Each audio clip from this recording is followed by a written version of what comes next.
Я Алексей Соболев, и сегодня мы разберемся, как все-таки выбрать сноуборд.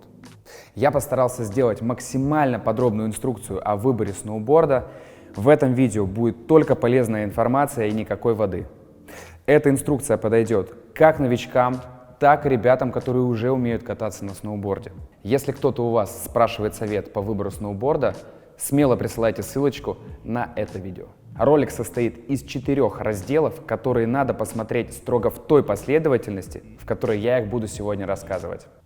Первый раздел – ответы на часто задаваемые вопросы. Второй раздел – характеристики сноуборда. Третий раздел – методология выбора сноуборда под ваш стиль катания и уровень. И четвертый раздел – ответы на вопросы. Несмотря на то, что ваши вопросы в комментариях продвигают это видео на YouTube, я реально надеюсь, что после просмотра этого видео у вас вообще никаких вопросов не останется.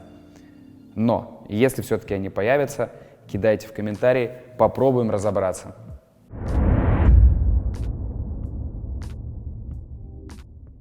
Популярные вопросы при выборе сноуборда. Как правильный подбор сноуборда будет влиять на катание? Понимаете, нет такой волшебной таблетки, чтобы вы подобрали идеальный сноуборд, и у вас прогресс попер в 10 раз быстрее. Не бывает такого. Скорее, правильный подбор сноуборда, он будет не мешать вам прогрессировать. Но если вы ошиблись с выбором сноуборда, то последствия могут быть печальными. Это не просто может замедлить ваш прогресс, но и просто напрочь отбить желание кататься на сноуборде. Вы не говорили, что придется сразу съезжать? Мне, наверное, рановато как-то еще браться за это. Может, есть какие-то варианты попроще?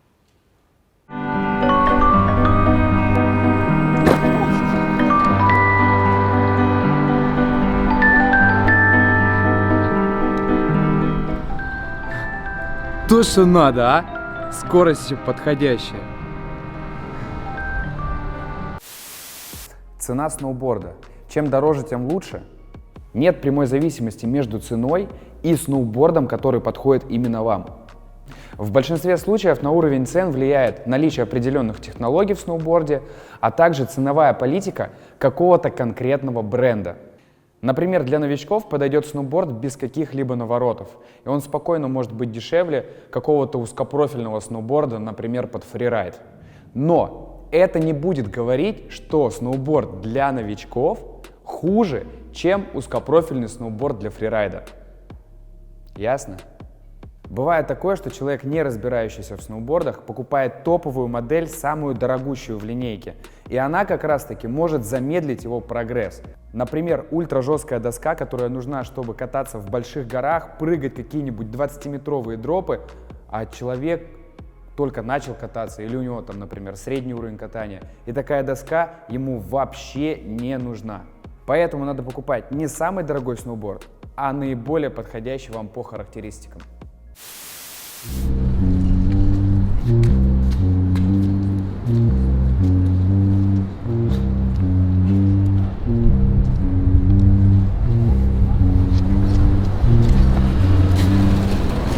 Парень, доски нужны?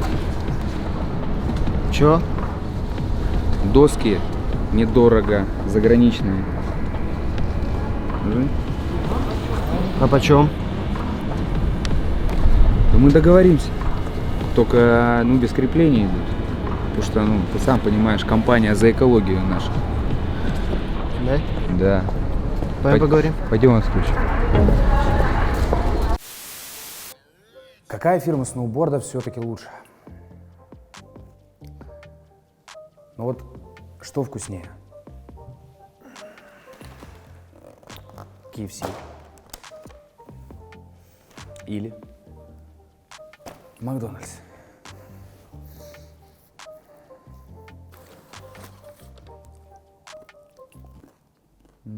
Лёх, давай ты дома пойдешь, у нас времени вообще в обрез, блин. Давай убираем, все, начинаем снимать дальше.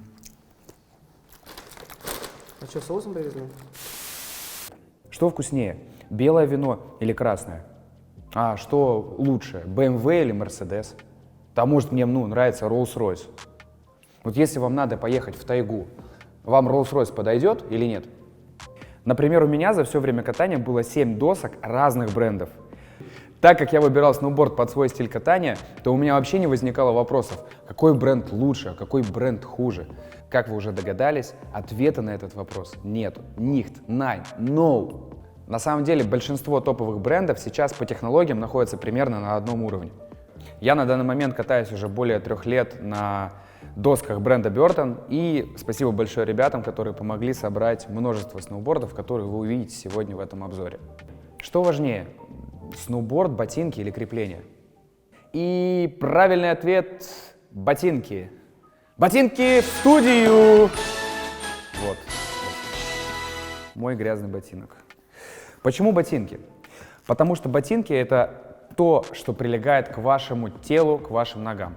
Соответственно, если они будут пережимать вам ногу, если они будут натирать, если они будут что-то там передавливать, или, например, если они будут слишком большие и у вас нога будет болтаться, то вы просто не сможете кататься ни на каком сноуборде.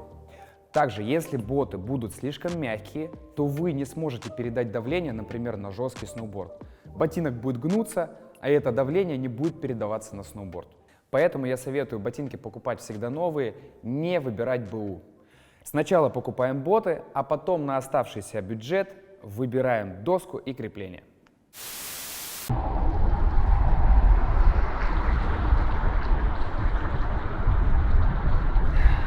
Не, ну, мне какие выдали, я в таких и пришел.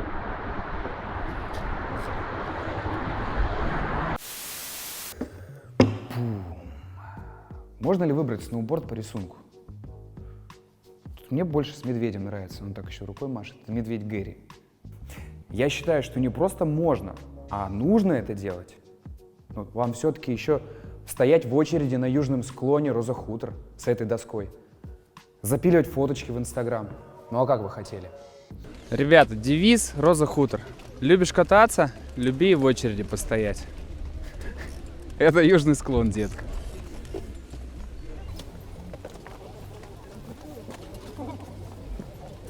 Вообще, сноуборд — это такой боевой снаряд, на котором вы будете кататься там 2-3 года, и он, естественно, должен радовать вам глаз. Только сначала мы выбираем сноуборд по характеристикам, а уже потом по дизайну доски. Итак, характеристики сноуборда. Я, конечно, могу сказать вам, что вам подойдет сноуборд с прогибом Camrock, мягкий по жесткости, твинтиповый, но вы так и не поймете, почему именно этот сноуборд подходит вам. Моя задача не просто взять и подарить вам рыбку. Моя задача, так сказать, это научить вас пользоваться удочкой, чтобы вы могли потом сами подбирать сноуборд себе или советовать там друзьям, близким. Меня, что ли? Сейчас. Алло, пап. Я брал удочку. Да мне на пару часов я для съемки ролика. Так я к вечеру уже собрался дома быть. Ну я-то откуда знал, что ты с мужиками на рыбалку собрался? Как что делать? Ну, а мне что делать? Ну, я не знаю, что мне. А тебе что делать? Закодироваться, наверное, я не знаю. Рассмотрим основные характеристики сноуборда, на которые точно стоит обращать внимание при выборе. Итак, первое – это жесткость, второе – ростовка, третье – прогиб и четвертое – форма сноуборда. А также расскажу про дополнительные характеристики, которые помогут вам при выборе сноуборда. Первое – это системы закладных, и второе – технологии контов. Давайте сейчас разберем, что пишут на досках, а также я дам немного терминологии, чтобы вы не запутались в процессе просмотра этого видео. Чаще всего используют 3 варианта назначения сноубордов, и они обычно пишутся на наклейке, которая есть на скользяке сноуборда. Первый – сноуборд All Mountain или универсальная доска, которая подходит для всего. Второе – это фрирайд, и третье – фристайл. Доски All Mountain или универсальные. В теории производитель говорит, что они подходят для всего. И для поворотов, и для карвинга, для фристайла, для фрирайда. Но на практике какой-то из стилей катания не так уж и подходит под эту доску. Фристайл — это доски для паркового катания, трамплинчики, боксы, рейлы. Отдельно для джибинга есть доски. Также эти доски подходят для баттера, для трюков на плоскости. И фрирайд — это катание вне трасс, где не проходил ротрак, по лесу, по каким-то задувам, надувам, по горам, по каким-то дропам, скалам и так далее. Каждая из этих характеристик может быть представлена в одной доске. Например, 10 баллов из 10 для All Mountain — универсальная доска. 6 баллов из 10 она подходит для фрирайда, и 4 балла из 10 она подходит для фристайла. И вот эти все обозначения сделаны на самом деле для того, чтобы просто упростить выбор сноуборда для покупателя. Также я буду использовать такие понятия, как повороты с проскальзыванием. Это повороты, при которых мы едем не только на контах, но и на скользяке, и как бы соскальзываем со склона. А также карвинговые повороты — это резаные повороты, при которых мы едем исключительно на контах, без проскальзывания по склону. Закладные — это отверстия, в которые прикручиваются крепления. Также у сноуборда есть нос, еще его называют nose, и хвост, его называют tail. Радиус бокового выреза. Эту характеристику также можно встретить в описании к сноуборду, но на нее чаще всего смотрят более опытные райдеры. Итак, что же это такое? Если посмотреть сбоку на каждый сноуборд, у него боковина имеет определенный изгиб. Если взять и продолжить этот изгиб, то мы нарисуем большую окружность, большой круг. И вот радиус этого круга — это как раз-таки и будет радиус бокового выреза именно этого сноуборда. Как вы понимаете, у каждого сноуборда будут разные окружности, потому что радиус бокового выреза вот здесь разный. Доски с меньшим радиусом бокового выреза будут более маневренными, и они подходят для резких поворотов. Сноуборды с большим радиусом бокового выреза, они будут увереннее себя чувствовать на скорости, а также они подходят для таких плавных, широких поворотов. Если вы будете делать карвинговые повороты, то есть ехать исключительно на канте, встанете на кант, и сноуборд поедет именно по траектории той окружности, часть которой у нас имеется на этом канте. То есть мы встанем и будем повторять эту окружность, по которой и делали радиус бокового выреза сноуборда. Понятно, нет? Вам понятно? Я реально, может быть, я надеюсь, ребята. Ну сложно, но вспоминайте геометрию, серьезно. Контактные точки сноуборда. Это точки, которыми сноуборд у нас касается снега без какого-либо давления райдера. Как это проверить? Мы можем найти какую-то плоскость, положить сноуборд, и вот точки, в которых сноуборд будет касаться этой плоскости, и будут контактными. Также, как их можно найти? Взять бумажку и начать вести, например, от центра сноуборда к носу и к хвосту. И как только бумажка остановится, значит, вы наткнулись на контактную точку сноуборда. Ее еще и можно и сбоку увидеть. Рабочая длина конта — это расстояние между контактными точками. Чем короче рабочая длина конта, тем доска более маневренная, может делать какие-то резкие повороты. Чем больше рабочая длина конта, тем сноуборд будет вести себя более устойчивее на скорости, делать такие более плавные повороты. Жесткость. Существует 10-бальная система жесткости для всех сноубордов, но некоторые производители упростили эту систему и используют 3 обозначения. Мягкие сноуборды — жесткость от 1 до 4, сноуборды средней жесткости от 5 до 7 и жесткие сноуборды от 8 до 10. Но есть нюанс, у каждого производителя своя жесткость. То есть шестерка жесткости у одного бренда может отличаться от шестерки по жесткости другого бренда. Но это еще не все. Жесткость иногда бывает разной у одного и того же бренда.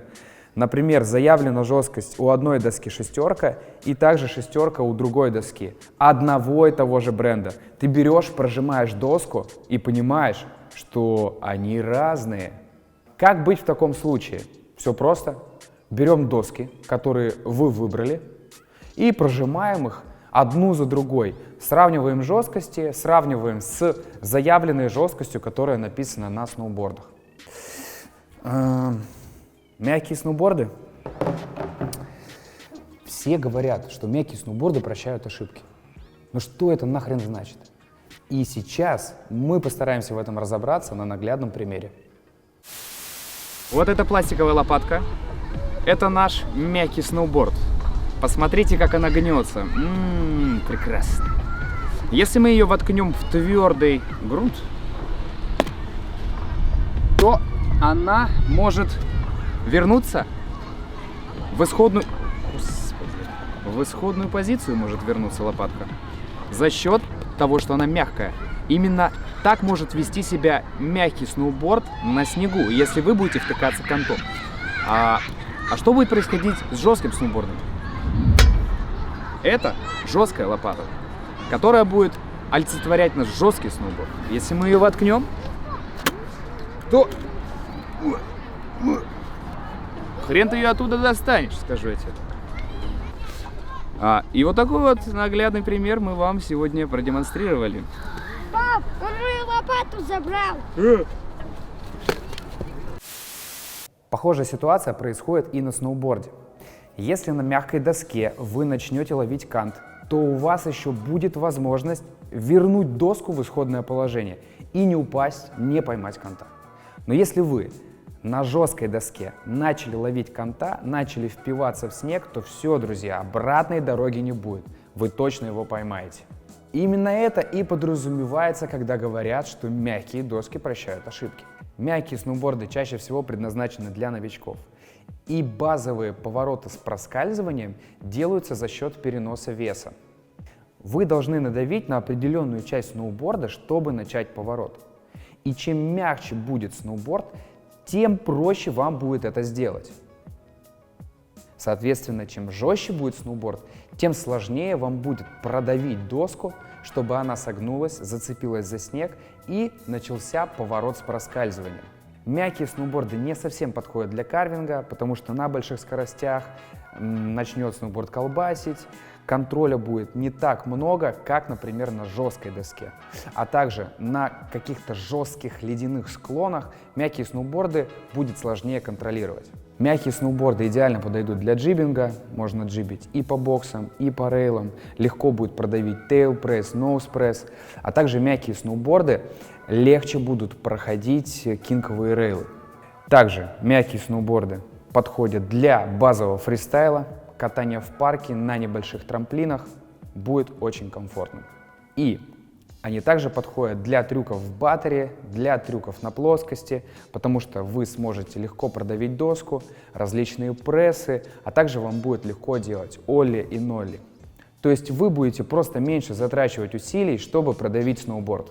Если вы хотите прыгать на средних трамплинах от 7 метров и выше, мягкие сноуборды вам не совсем подойдут, потому что вам нужна будет скорость, чтобы долететь на таком трамплине. А мягкие сноуборды на большой скорости ведут себя неустойчиво. Соответственно, для таких задач я бы посоветовал сноуборд средней жесткости. Что касается фрирайда, в этом стиле катания можно редко встретить мягкие модели сноубордов, потому что вы выезжаете на жесткие участки, на ледяные участки трассы, и мягкий сноуборд, он просто будет себя неадекватно вести, вам будет сложнее его контролировать. Если вы заедете на мягком сноуборде в пухляк, его будет гнуть в разные стороны, что также будет осложнять контроль доски и контроль поворота. Теперь хочу рассказать про жесткие сноуборды, и тогда вам станет понятно, для чего нужны сноуборды средней жесткости. Жесткие сноуборды чаще всего подходят для более опытных райдеров, потому что нужно больше усилий прикладывать для управления этой доской. А также нужно иметь хорошую технику катания, чтобы не ловить канта при любой возможности. Жесткие доски не подойдут новичкам или людям с маленьким весом, потому что просто будет сложно управлять такими сноубордами. Такие доски можно покупать райдерам, которые уже имеют какой-то опыт и хотят прогрессировать в карвинге, фристайле или фрирайде. Давайте начнем с карвинга. Карвинговые повороты – это резанные повороты, для которых нужна большая скорость. Чем жестче будет у вас сноуборд, тем стабильнее он будет вести себя на скорости при поворотах. Мягкие же сноуборды на скорости, они начинают дребезжать, они начинают болтаться, и их очень сложно контролировать. То есть, например, жесткий сноуборд будет делать повороты и резать снег, прям как ледокол. Или вот еще приведу один пример. Возьмем пластиковый нож и железный. Представим, что пластиковый нож — это у нас мягкий сноуборд, а железный нож — это жесткий сноуборд. Какой нож будет лучше резать вот этот сыр? Сначала пластиковый нож. Смотрим.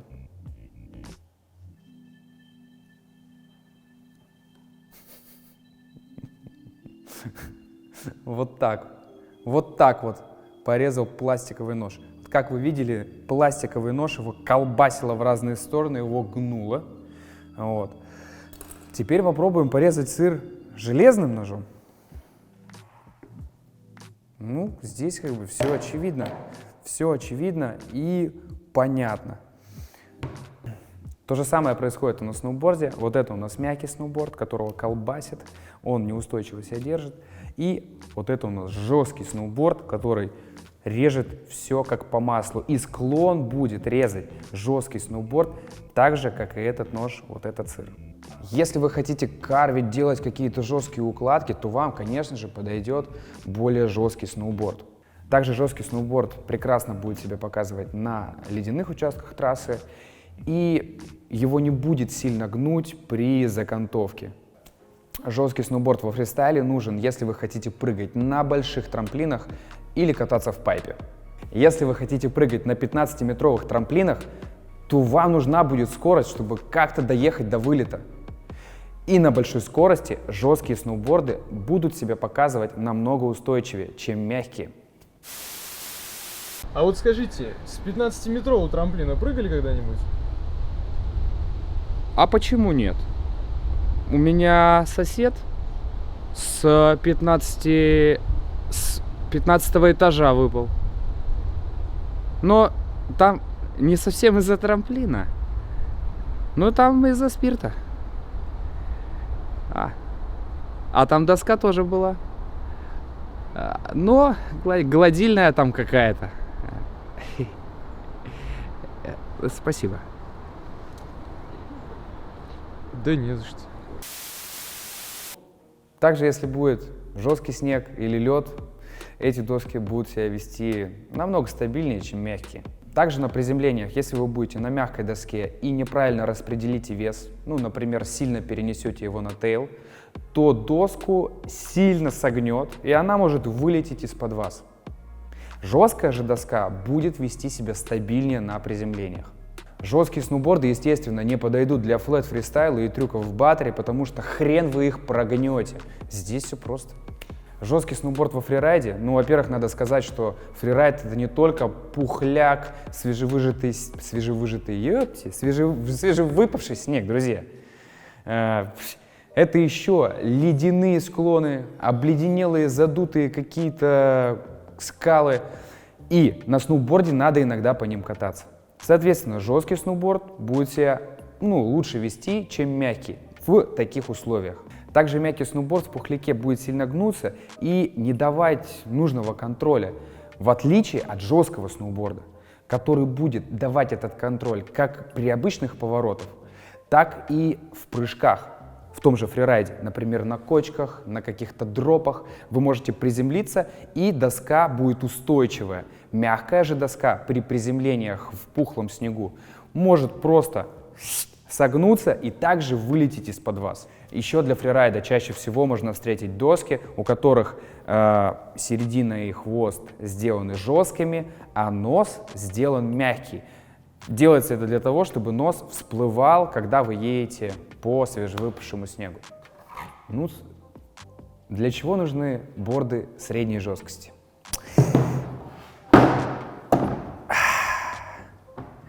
Как вы уже поняли, мягкие сноуборды подходят больше новичкам, жесткие сноуборды подходят более опытным райдерам, ну а средние сноуборды, ну, где-то находятся посередине, они более универсальные. Есть фокус? Лёш. Лёш. Ну так есть или нет? Есть. То сейчас есть или всегда был? Всегда был. Хорошо. Это хорошо, Алексей. Ну ты не пугай меня, да? Хорошо. Как уже стало понятно, сноуборды средней жесткости находятся где-то посередине. Мягкие сноуборды больше подходят новичкам, жесткие сноуборды больше подходят опытным райдерам, ну а средние сноуборды, они более универсальны для всех. Эти доски подойдут новичкам, если вы планируете часто кататься и хотите взять борд на вырост по уровню. Ну, естественно, эти доски подходят также людям с опытом катания. Если вы хотите с комфортом карвить, то доска средней жесткости вам прекрасно подойдет. Но если вы хотите хреначить на больших скоростях, делать укладки, я бы посоветовал вам выбрать жесткую доску для этого. Также, если вы заехали на жесткий склон или обледенелый, борды средней жесткости будут контролироваться лучше, чем мягкие сноуборды, и хуже, чем жесткие. Если заниматься фристайлом, то эти борды подойдут для всего. Вы можете заехать и в парк, попрыгать на трамплинах, маленьких, средних, можно и на большие заехать, можно поджибить, а также флэт фристайл и баттер прекрасно будут выполняться на таких досках. Что касается фрирайда, то борды средней жесткости подойдут практически всем людям, чтобы просто кайфовать от катания.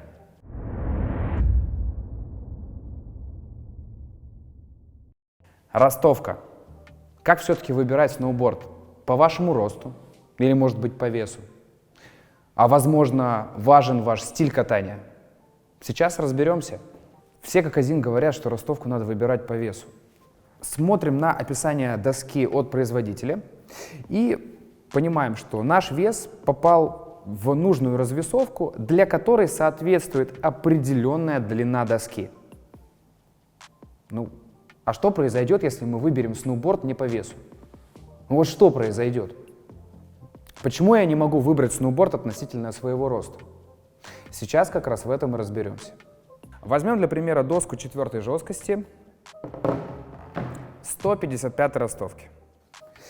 Заглянем в описание к этой доске, в характеристики. Здесь написано, что доска 155 ростовки подходит для людей весом от 54 до 82 килограмм. Что это значит?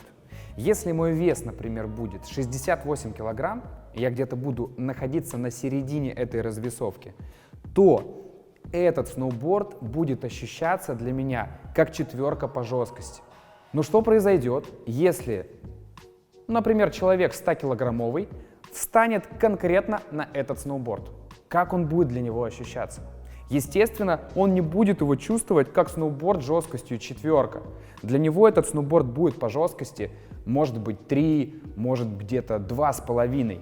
Чем точнее вы попадете своим весом в середину развесовки доски, тем более точной будет жесткость, которая заявлена от производителя. Но что произойдет, если вы подберете доску не по весу? Разберем сейчас на примере 2 вариантов и будем использовать одну доску, вот эту же. Она у нас 4 жесткости, 155 ростовки. И подходит она для людей весом от 54 кг до 82. Если ваш вес находится рядом с нижней границей развесовки, ну, например, вы весите 50 кг или 56 кг, как эта доска будет для вас ощущаться? Вероятнее всего, она будет ощущаться не на 4 по жесткости, а где-то на 4,5-5. И второй вариант, если ваш вес находится рядом с верхней границей развесовки, например, вы весите 82 килограмма или 86, то вот этот сноуборд для вас будет ощущаться примерно где-то на 3 или 3,5 по жесткости. Но все говорят, что надо выбирать сноуборд по весу. Ну вот я вешу 77 килограмм, и под мой вес определенная модель сноуборда подходит аж 4 ростовки. 152, 155, 157 и 159. Модель Burton Process. Что делать? Как выбирать дальше? Я прекрасно понимаю, что 5 сантиметров разницы в длине досок может повлиять на мое катание. Ну и сейчас мы будем разбираться в этом. Вот как раз эти 4 доски, которые подходят по весу для меня. Но они все разной ростовки. Давайте гипотетически представим, что это самый универсальный сноуборд.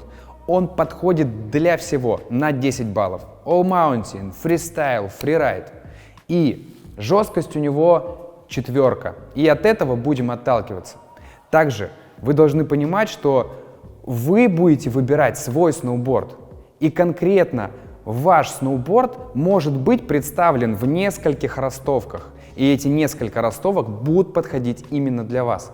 Сейчас я расскажу, как разобраться, какая ростовка больше подходит именно вам. Если вы совсем новичок, то вам необходимо выучить базовые повороты с проскальзыванием. И я бы не советовал выбирать доску из верхней границы, потому что она будет ощущаться для вас более жесткой. Я бы выбрал ростовку 155 или 157. На них будет прекрасно, комфортно обучаться базовым каким-то поворотам. И дальше на них же можно комфортно учить базовый карвинг. Если вы нацелены на карвинг, то схема следующая. Напоминаю, что вот это доски одинаковые, с одинаковым прогибом, одинаковой жесткости. Отличаются только ростовкой. Хочу напомнить, что чем длиннее ростовка, тем больше рабочая длина конта. Сравниваем одинаковые доски. Чем больше рабочая длина конта, тем вы устойчивее будете себя чувствовать на скорости при поворотах. А это именно то, что нужно нам в карвинге. То же самое, если сравнить лыжи с одинаковым прогибом, длинные лыжи и короткие лыжи. Конечно, на длинных лыжах вы будете себя ощущать устойчивее, на скорости в поворотах. Если вы возьмете доску рядом с верхней границей по ростовке, то они будут ощущаться для вас чуть пожестче, а более жесткая доска будет себя устойчивее вести на скорости, и вам будет проще ее контролировать. Поэтому, если вы нацелены на карвинг, то я советую рассмотреть модели подлиннее. Я бы выбрал для себя ростовку 157 и 159. Если вы хотите заняться фристайлом, то на более длинных досках будет сложнее закручиваться. На досках короче попроще. Также надо понимать, что короткие доски более маневренные, опять-таки из-за длины рабочего конта. Но также есть и обратная сторона. Если вы возьмете слишком короткую доску, то на приземлении на трамплинах, если вы неправильно распределите вес, например, чуть сильнее перенесете его на тейл, на более короткой доске есть больше вероятность, что она из-под вас вылетит. Соответственно, на более длинной доске вы будете себя на приземлении ощущать устойчивее. Итого, если вы хотите джибить, если вы хотите прыгать на маленьких трамплинах, хотите делать трюки на плоскости в баттере, то я бы посоветовал вам более короткую доску, а именно ростовку 152 и 155.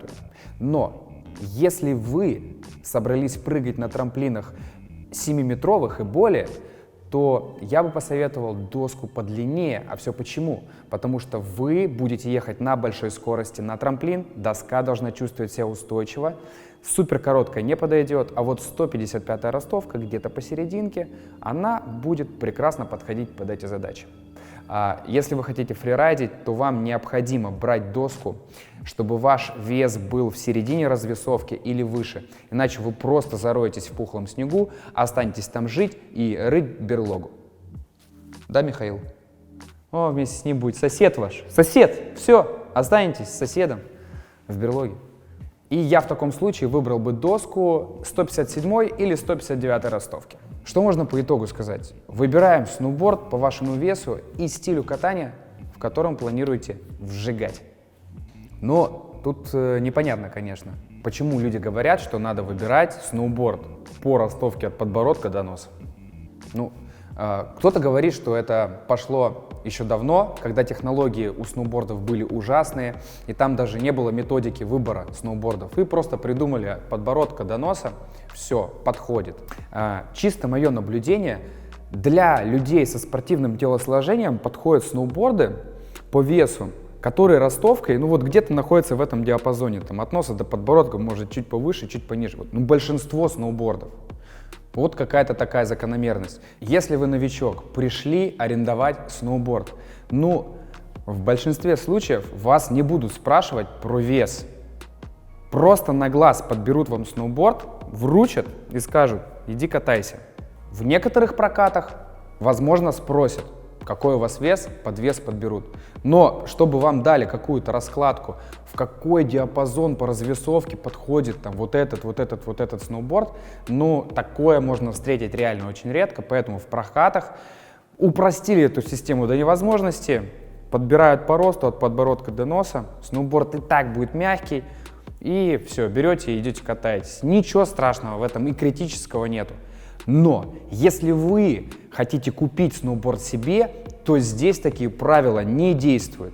Здесь необходимо выбирать по вашему весу и по вашим намерениям, в том стиле, в котором вы планируете кататься и так далее. Ну, есть такие случаи, например, когда вы высокий и худой, или, например, вы большой и низкий. Ну, что делать в таком случае? Есть два момента, которые надо учесть. Это расстояние между креплениями, конкретно для вашего телосложения, чтобы вам было комфортно, а также длина доски для комфортного управления и устойчивости. Я напоминаю, что мы сейчас разбираем на примере одной модели досок, просто одинаковой, но с разными ростовками. Гипотетически представим, что эта доска подходит для всего. И по жесткости она у нас, например, 4. Сейчас будем рассматривать два примера. Для новичков один человек у нас будет худой и высокий, а второй человек будет большой и низкий. Если вы высокий и худой, то я бы посоветовал вам доску к верхней границе по развесовке. Возьмем сноуборды из прошлого примера. Представим, что вы весите 77 килограмм и ваш рост 2 метра. Какой сноуборд вам взять, если вы новичок? Я бы вам предложил сноуборд 157 или 159 ростовки. Да, они для вас будут ощущаться немного жестче. Но зато на скорости вы будете лучше контролировать доску и будете чувствовать себя устойчивее. Если бы доска была бы короче, вам было бы сложнее ловить баланс при вашем росте. Для фрирайда, если подбирать по весу, то вам подошла бы ростовка 157 и 159. Для начальных поворотов базового фристайла, возможно, доска ощущалась бы немного жестковато, но все равно было бы терпимо, можно было бы делать все трюки и набираться опыта.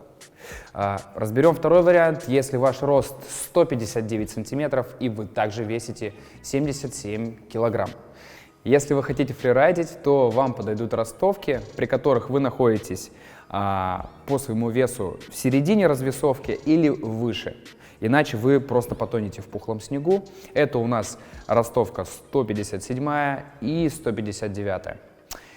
Если вы хотите, например, заняться карвингом, либо какие-то обычные повороты, я бы посоветовал ростовку 157. Она была бы не слишком мягкой, но и более маневренной, чем 159 ростовка. Если вы хотите делать только базовые повороты или какой-то базовый фристайл, я бы вам посоветовал доски ростовкой 152 и 155, потому что они будут более маневренные и, естественно, они будут ощущаться как более мягкие доски для вашего веса. Но я бы поступил совершенно по-другому. Для людей с большим весом нашел бы сноуборд пожестче, например, 5-6, взял ростовку поменьше, и вы бы его продавливали, он бы ощущался для вас, ну, там, на 4 по жесткости. Она была бы идеальной под ваш вес, под ваш уровень катания начальный. И в заключение, ну какое заключение?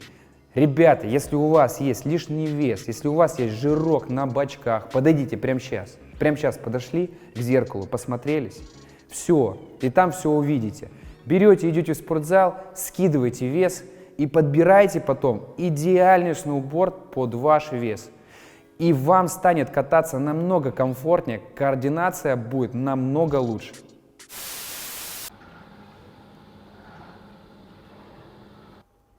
Дань. Че, в спортзал записываемся? А?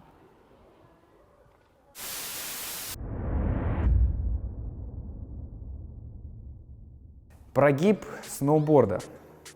Если вы положите разные сноуборды на плоскость, посмотрите на них сбоку, то вы увидите, что они могут быть разной формы. Это и есть прогиб сноуборда. Итак, первый прогиб — рокер, второй — флэт, третий — кэмбер и четвертый вид — гибридные или комбинированные. Рокер — это прогиб, который похож на банан. Флэт в прямом переводе с английского — это плоский. Третий прогиб — кэмбер, его также называют обратный прогиб. Выглядит он как банан, только наоборот. Четвертый вид прогибов — это гибридные или комбинированные. Там может быть кэм-рок, флэт с рокером на носу и хвосте, а также многие другие прогибы, но их мы разберем чуть позже. Разберем прогиб рокер.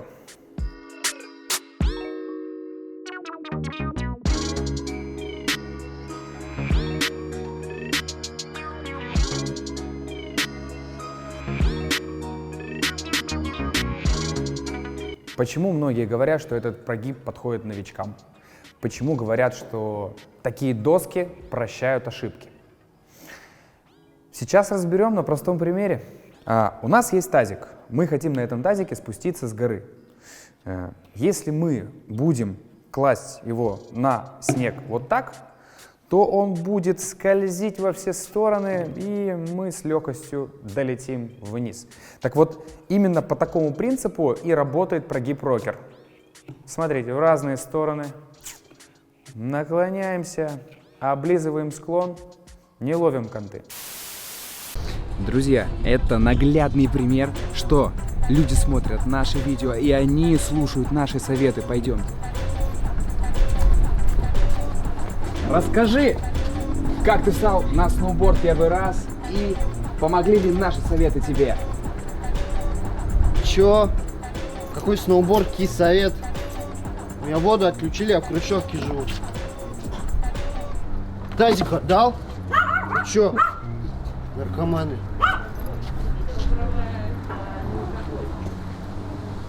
Это лыжник, походу, идем отсюда. За счет формы этого прогиба мы как раз-таки минимизируем шанс поймать канта на склоне. То есть вот принцип такой, что мы как на тазике на этом сноуборде передвигаемся. Давайте посмотрим, какая длина рабочего канта у досок с прогибом рокер есть. Вот используем прекрасную розовую штуку. Для того, чтобы это выяснить, кладем под кант, ведем, и вот здесь останавливается наша розовая шпаргалка и доходит до сюда. Вот у нас получается длина рабочего канта на вот именно этом сноуборде с прогибом рокер. Что это нам дает? Что это означает? За счет этого доска очень юркая, но на больших скоростях ее будет довольно сложно контролировать. Рассмотрим этот прогиб для базовых поворотов с проскальзыванием. Если вы не имеете идеальной техники или вообще не пробовали кататься, то этот прогиб вполне подойдет. Он будет прощать ошибки, меньше будете ловить канта на нем, но будет хуже управляемость, когда вы наберете скорость. Если вы хотите карвить, делать повороты на скорости, то доски с таким прогибом вам не подойдут. Почему? Потому что на скорости они будут просто неуправляемые, неконтролируемые, потому что у таких досок маленькая рабочая длина канта. А также, если вы заедете на лед, то все, прощай контроль доски, вас, как на тазике, будет колбасить в разные стороны. Рокер для фристайла. Такие доски подойдут прекрасно для трюков на плоскости, для баттера, для джибинга, на боксах, на рейлах, а также для небольших трамплинов. Опять-таки, потому что вам будет сложнее поймать канта, доска супер маневренная, можно на ней делать любые трюки, закручиваться, вам будет это вообще даваться с комфортом. Но я бы не рассматривал такой прогиб, если вы хотите прыгать на средних трамплинах или больше. Почему? Потому что вам на них нужно разгоняться. Доски с таким прогибом на скоростях плохо управляемые, и, соответственно, вы просто не сможете спокойно подъехать к вылету трамплина. Также могут возникнуть сложности при приземлениях. Если вы неправильно распределите вес, например, чуть больше перенесете его на тейл, то на приземлении, доска может просто вылететь из-под вас. Рокер для фрирайда. Такой прогиб, в принципе, подойдет для того, чтобы кататься в пухлом снегу, потому что вы будете на нем всплывать. Во фрирайде по льду, по каким-то жестким трассам на этом прогибе, конечно, будет сложно, надо это сразу понимать. Но если говорить про чистый рокер, на ней можно спокойно заехать в пухляк, доска будет всплывать, но если вы захотите прыгать с каких-нибудь кочек, прыгать с каких-нибудь дропов, на такой доске будет сложно приземляться и выезжать трюки. Потому что, опять-таки, при приземлении в пухлый снег доска может из-под вас вылетать.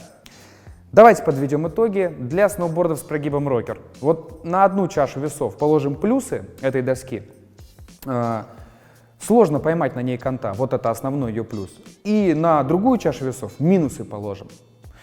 Какие у нас минусы есть? На скорости эта доска сложная в управлении, то есть она неконтролируемая. Это нам помешает обучаться карвингу, это нам помешает прыгать на каких-нибудь средних трамплинах и больше, потому что мы на скорости подъезжаем. Также этот сноуборд я бы не рассматривал как сноуборд на вырост по уровню. И вот вам нужно понять, вот какая чаша весов именно для вас перевешивает. Может быть, вам важна максимальная безопасность, вы вообще не хотите падать. Тогда все, вот чаша весов перевесила. Либо вам все-таки важна управляемость доски, важен контроль на скорости. Тогда вам нужен другой прогиб. Ну вот, возможно, есть какая-то золотая середина. И о ней я расскажу чуть позже. Разберем прогиб кэмбер, и тогда вам станет понятно, для чего нужен прогиб флэт.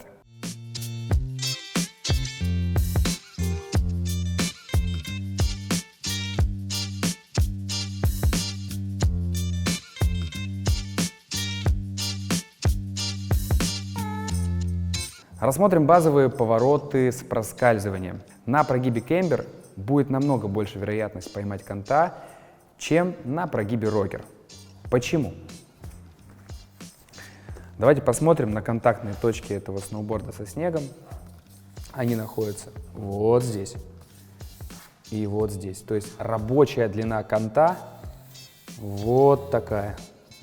Опять-таки, из-за этого мы будем ловить конта больше, чем на прогибе рокер, то это нам дает прекрасную управляемость на скорости при поворотах и контроль доски. Доски с таким прогибом подойдут для новичков, которые реально готовы идти до конца. Они готовы падать, ловить конты, но это их не остановит. Они хотят прогрессировать. Вот если вы научитесь кататься на доске с таким прогибом, вы потом сможете кататься на доске с любым прогибом. Карвинг. Такой прогиб будет просто идеальным для карвинга. Но опять-таки, потому что на скорости доска будет устойчивая и контроль доски будет отличный. Также большой плюс этого сноуборда — это его щелчок. Щелчок на кэмбере больше, чем на рокере и больше, чем на досках с прогибом флэт. Щелчок — это упругость сноуборда, то есть это способность возвращаться после деформации в его обычное состояние. Щелчок будет помогать нам при перекантовках в карвинге.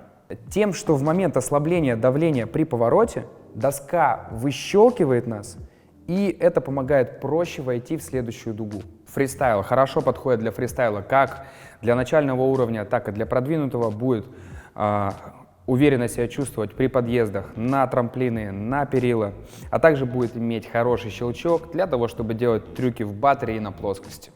Фрирайд. Доски с прогибом кэмбер с большей вероятностью не будут всплывать в пухлом снегу, поэтому вам на этих досках там ловить нечего. Далее прогиб флэт. Это что-то промежуточное между прогибом кэмбер и рокер.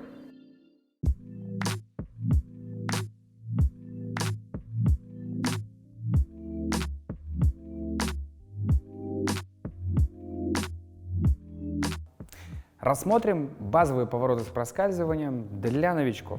Вот на такой доске будет сложнее поймать конта, чем на кэмбере, но проще поймать конта, чем на рокере. С точки зрения управляемости, эта доска также будет получше управляться, чем рокер, и похуже, чем кембер. Ну и, соответственно, такие доски подходят для новичков. Ну, в целом ты уже готов к своему первому спуску. Че, как? Уверен? На 100% уверен, тренер. Точно готов? Ты, может, все-таки переоденешься? Да я уже все, по безопасности продумано все уже давно. У нас все железно, все четко. А ты в курсе, что мы как бы это, не на море? И вот это тебе не поможет. А что, снег уже не вода? Учи химию, гуманитарий.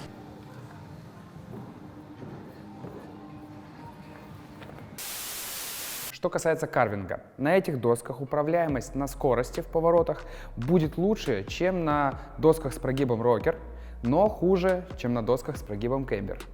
Также, если вы захотите выучить какие-то базовые вещи в карвинге, в принципе, можно спокойно это делать на этой доске, но если захотите делать какие-то укладки, ездить на максимальной скорости и всаживаться в повороты, то вам все равно нужен будет прогиб кембер для этого. Фристайл. Доски с таким прогибом подходят для всего. Можно делать трюки в баттере на плоскости, с комфортом джибить, прыгать на трамплинах. Также, если вы поедете на средние трамплины, то в принципе доска с таким прогибом будет довольно устойчиво себя чувствовать. Можно на них прыгать. Также щелчок на этой доске будет получше, чем у рокерной доски, и похуже, чем у кемберной. Фрирайд. Чисто флетовый прогиб в пухлом снегу с большей вероятностью всплывать не будет. Если у вас сноуборд с прогибом флет, а на носу идет рокер, да, такая доска будет классно всплывать в снегу. Если на носу нету прогиба рокер, то с большей вероятностью вы просто утонете в свежевыпавшем снеге.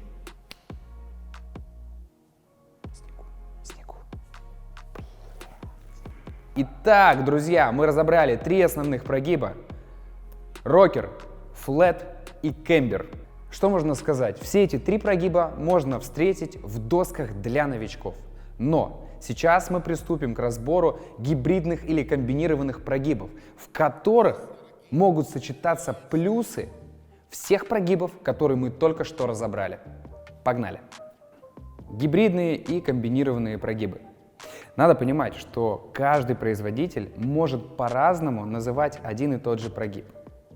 Для того, чтобы все упростить, я буду говорить, на какой части сноуборда какой прогиб используется, и в принципе вам должно быть все понятно. Прогиб Fly&V, также его называют C2BTX, также его имя двойной обратный прогиб. Есть еще другие названия. Что он из себя представляет? За основу этого прогиба взят рокер, то есть доска рокерная. Что дальше? Посередине между креплений находится рокер, под креплениями находится кембер, и уже хвост и нос загнуты вверх рокером. Такая доска, как золотая середина, между прогибом рокер и прогибом кембер. Если стоите на передней ноге, то работает кембер под передней ногой, и вы уже можете делать повороты с проскальзыванием, цепляться там либо со стороны переднего канта, либо со стороны заднего канта. Также, если вы перенесли вес на заднюю ногу, ваш нос поднимается за счет как раз-таки прогиба рокер, и вы можете всплывать в пухлом снегу. На такой доске сложнее поймать канта за счет прогиба рокер, но так как на этой доске есть 2 прогиба кембер под креплениями, то ее управляемость становится лучше, чем по сравнению, например, с классическим рокером. Ну и как вы можете понять, это прекрасный вариант для новичков. На этом прогибе можно попробовать базовый карвинг, также базовый фристайл и какие-то трюки на плоскости можно спокойно выполнять на досках такого прогиба. Далее разберем прогиб Camrock и похожий на него Pure Pop Camber. Между креплений находится кембер. От носа и хвоста рокер идет наверх. Что из себя представляет прогиб Pure Pop Camber Бертона? У него посередине идет кембер, под креплениями флетовая часть, и потом на носу и хвосте рокер. То есть он практически похож на прогиб Camrock. Это отличный вариант для тех, кто не хочет кататься на рокере, но также не хочет кататься и на чистом кембере. Это что-то промежуточное. То есть за счет такого прогиба доска будет более маневренная, чем обычный кембер. Из-за рабочей длины конта она поменьше, чем на классическом кембере. И такую доску можно взять на вырост и потом попробовать базовые вещи в карвинге. Естественно, за счет прогиба кембер эта доска будет более управляемой, чем рокер. Что касается фристайла, прекрасно подходит. Будет хороший контроль при подъезде на трамплины, на джибовые фигуры, а также классный щелчок. Также из-за того, что под креплениями начинается прогиб рокер, на такой доске меньше вероятность поймать конта, чем на классическом кембере. Также такие доски за счет рокера на носу и хвосте в теории должны лучше всплывать в пухляке. Также рабочая длина конта на кемроке меньше, чем на классическом кембере. За счет этого такие доски более маневренные по сравнению с кембером. Но на скорости доски с классическим прогибом кембер будут себя вести увереннее и устойчивее, чем доски с прогибом Camrock. Еще один неплохой вариант прогиба называется Flat Top у Бертона. Что он из себя представляет? Flat посередине, на носу и хвосте рокер.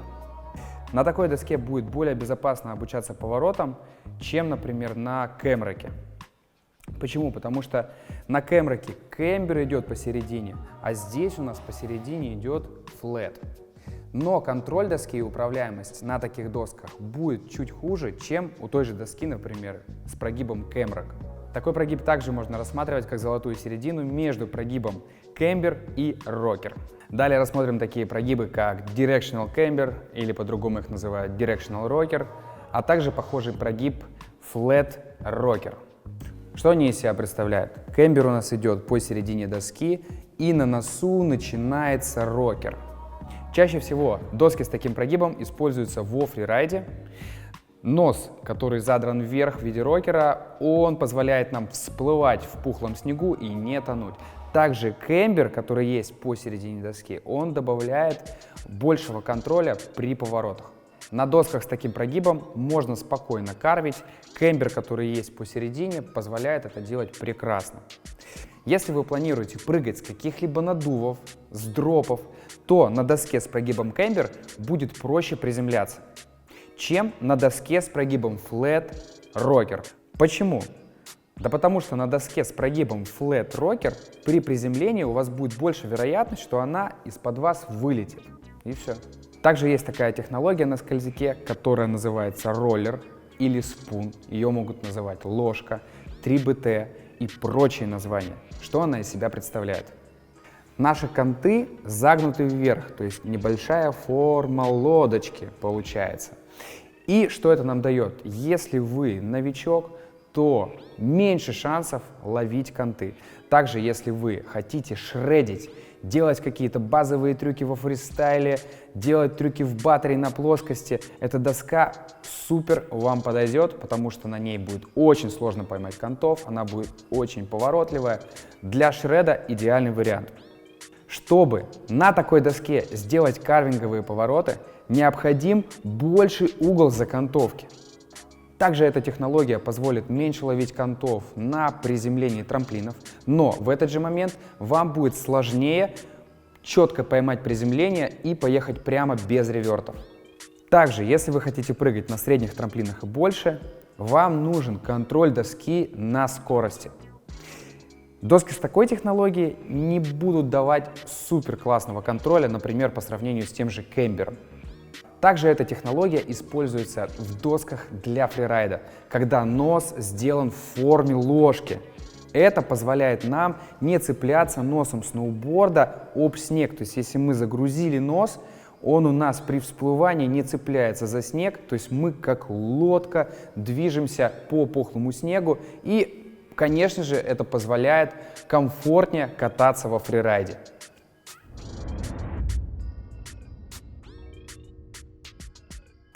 Форма и геометрия сноуборда. Начнем с самой банальной характеристики, это ширина сноуборда. Есть обычные сноуборды, а есть сноуборды с пометкой wide. Wide в прямом переводе с английского широкий. Если у вас размер ноги 44 и выше, то вам 100% нужна вайдовая доска. Это вам нужно для того, чтобы вы установили крепление, поставили ботинки, и ваши носки и пятки не сильно торчали от сноуборда. Иначе при поворотах вы можете ими цепляться, и это приведет к падениям. Также есть доски, в описании которых не пишут значение wide, но они подходят для людей с большим размером ноги. Вам необходимо зайти в характеристики сноуборда и посмотреть ширину талии. Там, кстати, в описании часто пишут, что такая-то доска подходит для людей с размером ноги, например, от 43 до 45. Проще говоря, смотрите вайдовую доску, ее характеристики, ширину талии, а потом сравниваете с другим сноубордом, у которого нету пометки wide. Если там по ширине талии все нормально, примерно где-то похоже, то можно брать ту доску, она подходит под ваш размер ноги. Привет. Привет. А ты в курсе, что сноуборд пропорционален другой части тела у мужчин? А что тогда не на коньках? А что ты прикалываешься? Я хорошо в досках разбираюсь. С другими девчонками не получается общаться, да? Что, умная самая, что ли, а? Говорю, поехали ко мне, ну там, прогибы потренируем. И скорую тебя потом вызывать, да? Не, спасибо.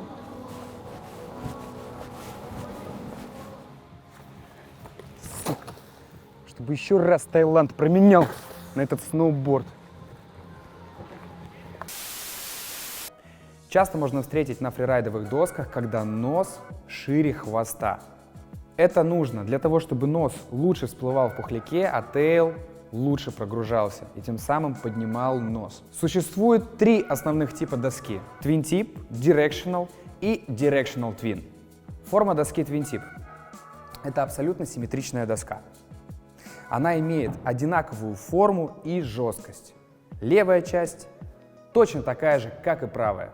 Крепление на такой доске ставится симметрично относительно центра. Такая форма доски идеально подходит для фристайла. Потому что когда мы приземляемся не в свою стойку, нам так же комфортно, как и в своей. Потому что длина одинаковая, что слева, что справа. Естественно, такая форма доски подходит для базовых поворотов с проскальзыванием, ну и, конечно же, для карвинга. Во фрирайде такая форма доски встречается довольно редко и используется только в досках, на которых можно и нужно прыгать в пухлом снегу, в горах. То есть вы должны в горах вылетать, приземляться не в свою стойку, ехать в ней, потом опять делать какой-то трюк. Вот там есть специальные доски для того, чтобы кататься во фрирайде и делать какие-то фристайл-трюки вот там. Но есть один момент. Всплываемость в пухлом снегу таких досок будет хуже, нежели в досках с формой Directional. И скорее всего, чтобы ваш нос в пухляке всплывал на такой доске, вы будете сильно давить, загружать заднюю ногу и быстро уставать. Directional — это форма сноуборда, при которой нос длиннее хвоста.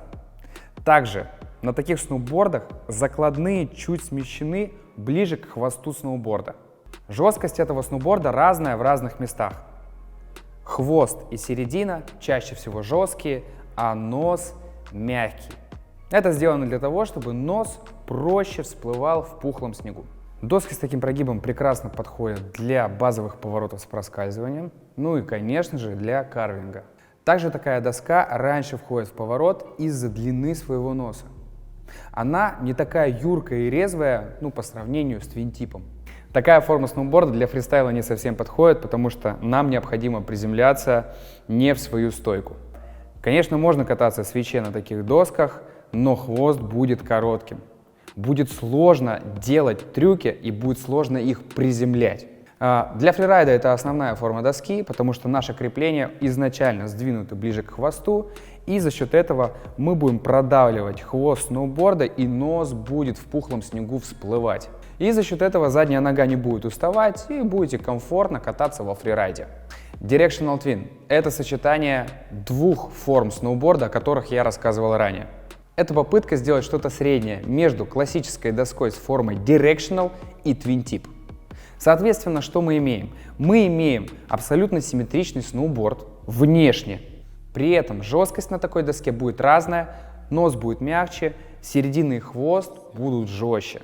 И, соответственно, при такой форме мы можем сдвинуть сильнее крепление назад к хвосту и врываться во фрирайде. Или мы можем сдвинуть крепление ближе к центру и уже кататься с комфортом во фристайле. Идем дальше. Мы можем встретить сноуборды с обрезанным хвостом и носом. Если эта часть не касается снега, то это просто декоративная история. Кстати, можно встретить на фристайловых досках, когда нос и тейл обрезаны, они прямые, и в таком случае нам проще будет хватать грэбы, когда мы будем делать трюки с вращениями. Также обрезанный хвост можно увидеть на фрирайдовых досках. Вот это вариант ласточкиного хвоста. Вот здесь тоже вариант подрезанного хвоста. Для чего это нужно? Для того, чтобы ваша задняя нога проще загружалась в пухлом снегу, и за счет этого нос всплывал. Какие есть минусы досок с ласточкиным хвостом? Если вы захотите прыгнуть с какой-то кочки или сделать просто олли в пухлом снегу, с большей вероятностью ваша нога просто провалится в снег из-за как раз-таки вот этого ласточкиного хвоста. Вам не с чего будет толкнуться наверх. Вот это есть такой небольшой минус таких досок во фрирайде. Итак, дополнительные характеристики, которые нужно знать при выборе сноуборда. Первое – это система закладных. Вот здесь на сноуборде Burton система закладных называется Channel. Это двухболтовая система, и в принципе сюда подходят абсолютно все крепления. Если у вас крепления не Burton, они также будут подходить к этим доскам. Важно только купить переходник для креплений двухболтовый. Также у нас есть четырехболтовая система. Ставится крепление, прикручивается на 4 болта. Самая распространенная, которая есть сейчас на данный момент. И есть еще трехболтовая система креплений. Она чаще всего встречается на прокатных досках, либо на каких-то старых моделях. Технология кантов. Есть прямой кант, например, вот как на этой доске, есть две контактные точки со стороны хвоста и со стороны носа. Именно на эти точки сноуборд опирается при соприкосновении со склоном. Прямой кант может быть длинным или укороченным. На некоторых моделях сноуборда на носу и на хвосте нету кантов. Это делают для того, чтобы облегчить сноуборд. Но есть и минусы такой темы, что когда вы будете втыкать сноуборд, например, и попадете в асфальт, у вас нос или хвост могут расслоиться. Или, например, вы сноубордом куда-то въедете, в камень какой-то, либо в лыжника, то также нос может расслоиться, если он не защищен кантом. Существует такая технология под названием Magnet Traction. Это технология, при которой у вас аж целых 7 контактных точек со снегом. Эта технология напоминает такой нож для хлеба с такими зубчиками, которым вы режете хлеб, и он просто как по маслу режется. Такая технология позволяет впиваться в ледяные склоны, в склоны с жестким снегом, и вы будете чувствовать себя очень устойчиво и круто контролировать доску. Но есть и минусы у такой технологии. На скорости вот это сильное сцепление со снегом, оно может снижать вашу скорость. Например, когда вы будете делать карвинговые повороты. Также есть технология Grip Tech. Это что-то между прямым кантом и Magnet Traction. В технологии Grip Tech у нас есть 4 контактные точки со снегом. 2 контактные точки находятся рядом с носом и хвостом, и 2 контактные точки в районе закладных, в районе креплений. Такая технология дает лучшее сцепление со снегом, особенно на льду, на жестких трассах, но меньшее сцепление, чем, конечно же, в технологии Magnet Traction. У разных брендов эти технологии могут быть реализованы по-разному. Например, технология GripTech у одного бренда будет иметь ярко выраженную форму, то есть контактные точки рядом с закладными будут сильно выпирать, а у какого-то бренда они будут не так сильно выпирать. Ну и, соответственно, сцепление со склоном будет разное. Методология по выбору сноуборда. В зависимости от вашего уровня и предпочтений в стиле катания мы подберем для вас сноуборд именно с теми характеристиками, которые больше всего подойдут вам. А именно поймем, какая жесткость доски нужна, какой прогиб, какая форма и так далее. Я разделяю всех на две группы. Первая группа — это новички, которые не умеют делать повороты с проскальзыванием. И вторая группа — это люди, у которых уже есть какой-то опыт, которые умеют делать базовые повороты. Я вообще сюда записался, потому что с детства спорт люблю. Раньше я боксом занимался. Да, я и на соревнованиях выступал. Ну, минуту всего. Меня из реанимации выписали, и я сюда, сразу к вам.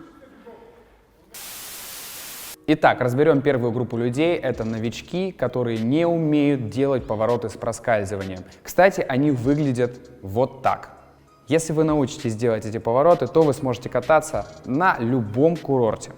Конечно, не по черной вертикальной трассе, но приехать в Сочи, подняться на самый верх и скатиться по зелененькой или синенькой трассе у вас вообще прекрасно получится. Если вы парень, и у вас есть девушка, и вы хотите ее познакомить со сноубордом, хотите брать ее с собой, чтобы вы катались вместе, вот как раз-таки первая категория людей, она подходит именно для вас. Также вот эта группа людей под названием новички делятся на две подгруппы. Первое — это люди, которые хотят научиться делать самые простые базовые повороты с проскальзыванием, хотят кататься 3 раза в год, и больше им ничего не надо. Простые повороты, максимум кайфа.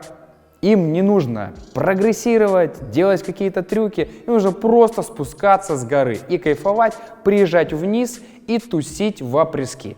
И вторая группа людей — это новички, которые хотят прогрессировать дальше, которые, может быть, хотят попробовать фристайл, или карвинг, или фрирайд. Итак, если вы новичок, то мы забываем нахрен про жесткие доски, так как вы просто не сможете продавить эту доску и управлять ей, потому что на таких досках шанс поймать конты будет максимальный. Разбираем первый вариант людей, которые не умеют кататься, планируют это делать несколько раз в сезон и не планируют дико прогрессировать. Если у вас будет 3 выезда за сезон, то не рассчитывайте на какой-то сверхъестественный прогресс. Вы один раз покатались, чему-то научились, потом большой перерыв, вы все забыли. Вам заново надо приезжать на курорт и опять вспоминать какие-то моменты. Тогда вам подойдет доска со следующими характеристиками. Жесткость. Вам подойдет мягкая доска. Ростовка.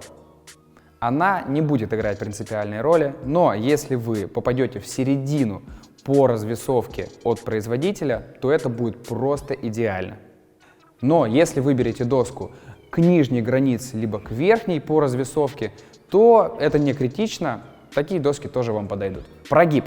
В первую очередь я бы вам порекомендовал прогиб Fly NV, также он называется C2 BTX, у разных производителей по-разному.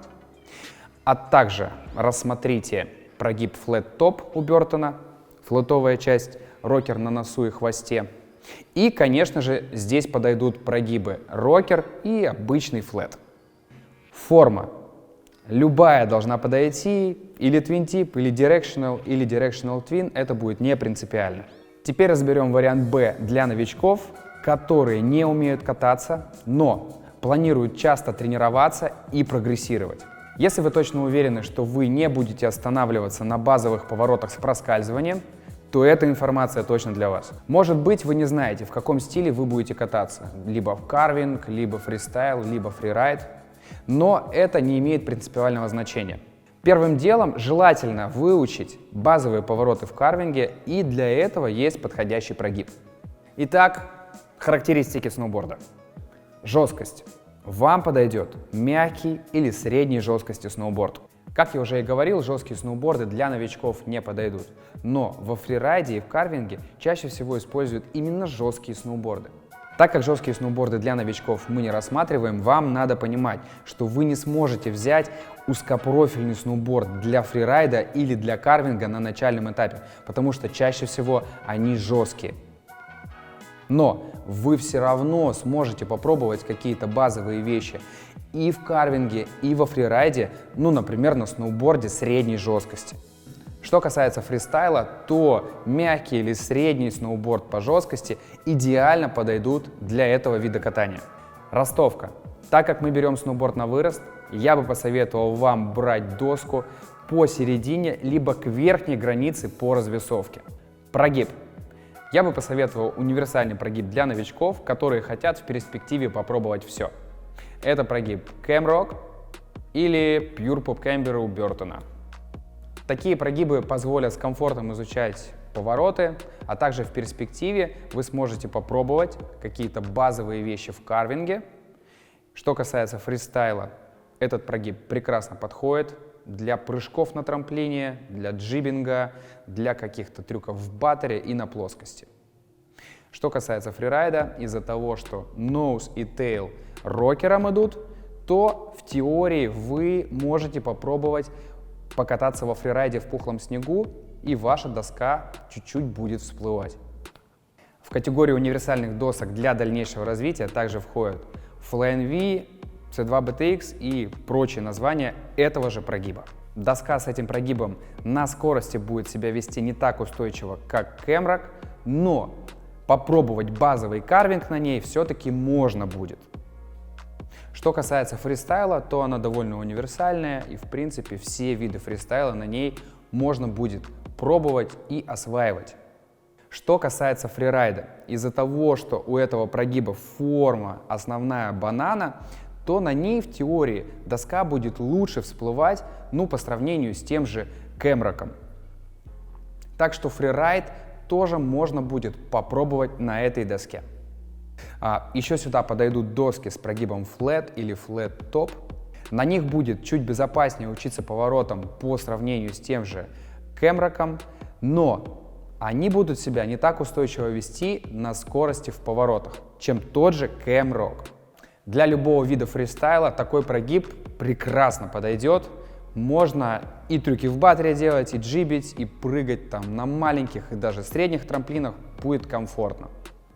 Что касается фрирайда, на флетовой доске вы, скорее всего, не сможете всплыть в пухлом снегу, она просто утонет, но если у вас будет хотя бы прогиб flat top, на краях будет рокер, то у вас будет шанс попробовать заехать в пухлый снег, чтобы ваша доска не утонула. И у нас еще остается классический прогиб Camber. На досках с таким прогибом будет сложнее всего обучаться поворотам, потому что вероятность, что вы поймаете конта, максимальная. Но доски с таким прогибом в перспективе будут прекрасно себя показывать на скорости в поворотах и отлично подойдут для карвинга. Если же говорить про фристайл, прогиб чистый Camber тоже подходит в принципе для всего, он универсален. Если говорить про фрирайд, то заехав в пухлый снег, с большей вероятностью вы не всплывете на чисто прогибе Camber. Если бы хотя бы у вас на носу был рокер, то были бы шансы, причем неплохие. Форма доски.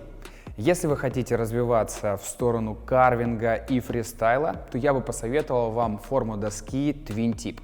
Если же вы хотите карвить и кататься во фрирайде, то, конечно же, я бы посоветовал доску формой Directional. Подытожим, друзья. Для новичков группы А, которые не стремятся прогрессировать, которые хотят только чисто кайфовать, им подойдет сноуборд, который будет максимально прощать ошибки, но при этом давать хотя бы минимально необходимый контроль доски. Для группы Б будут подходить доски практически со всеми прогибами, кроме рокера. Но каждый прогиб имеет свои преимущества и недостатки в зависимости от того, в каком стиле вы планируете кататься в перспективе. Что касается фристайла, то вам подойдут практически все прогибы, о которых я говорил ранее. Но если вы хотите кататься в карвинге на максимальных скоростях, делать укладки, то вам 100% нужна будет доска с прогибом кэмбер, средней или жесткой жесткости. Что касается фрирайда, на досках, о которых я говорил ранее, вы точно сможете попробовать заехать в пухлый снег, заехать в лесок. Но чтобы ощущать себя суперкомфортно в свежевыпавшем снеге, для этого, конечно же, понадобится узкоспециализированная направленная доска, которая подходит уже более опытным райдерам. Теперь рассмотрим вторую категорию людей, которые уже умеют делать базовые повороты, возможно, даже пробовали базовый карвинг, и они точно понимают, в каком стиле они хотят развиваться дальше. Тренер, я не знаю, что вы сделали. Реально у меня стало получаться, я начал делать повороты, потом я начал ехать, и прям люди уступают дорогу. Может, уважают, наверное, да. И еще я поехал, а один парень такой, он такой, я не поеду. Он на моем фоне, наверное, такой, все, не хочу ехать. Это реально очень круто, тренер, спасибо. Я погнал? Да, давай, гони.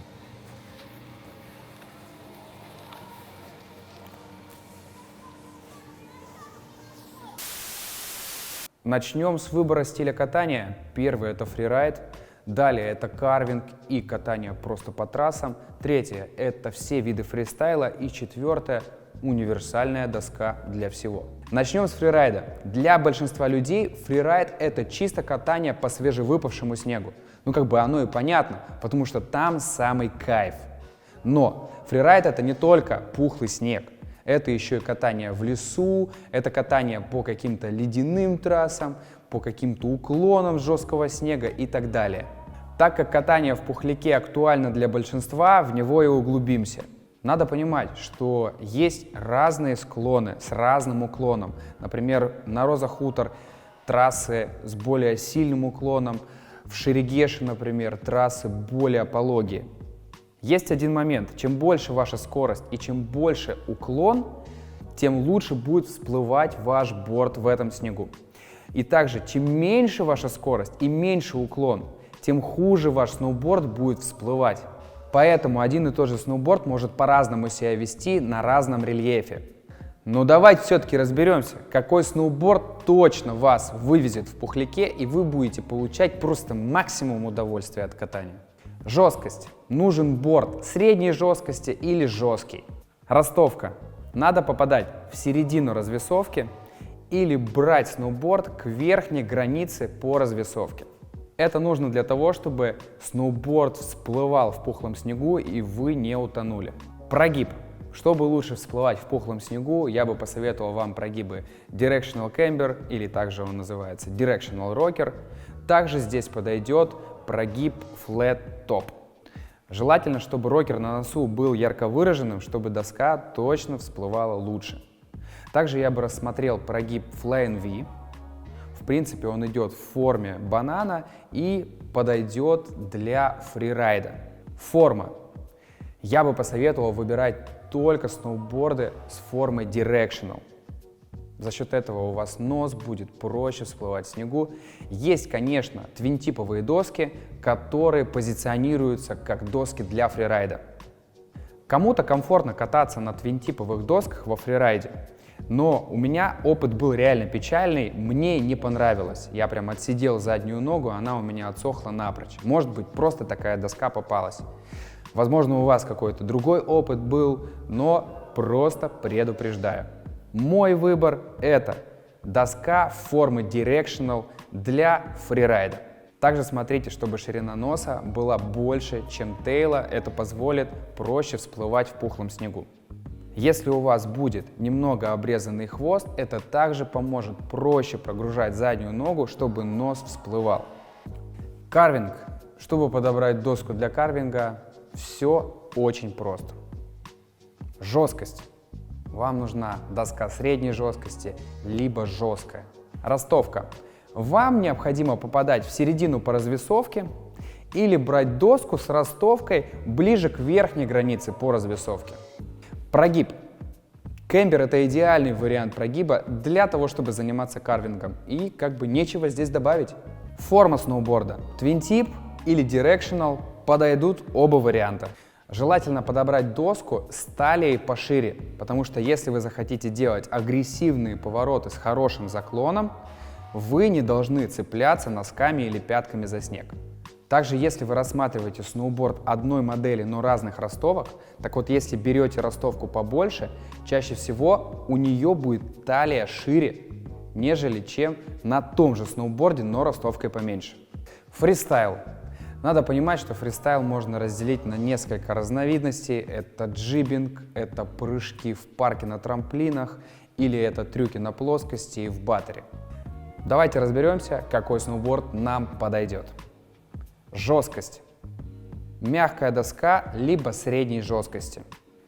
Жесткие доски подойдут вам только если вы будете хреначить на 15-метровых трамплинах и больше или кататься в пайпе. Ростовка.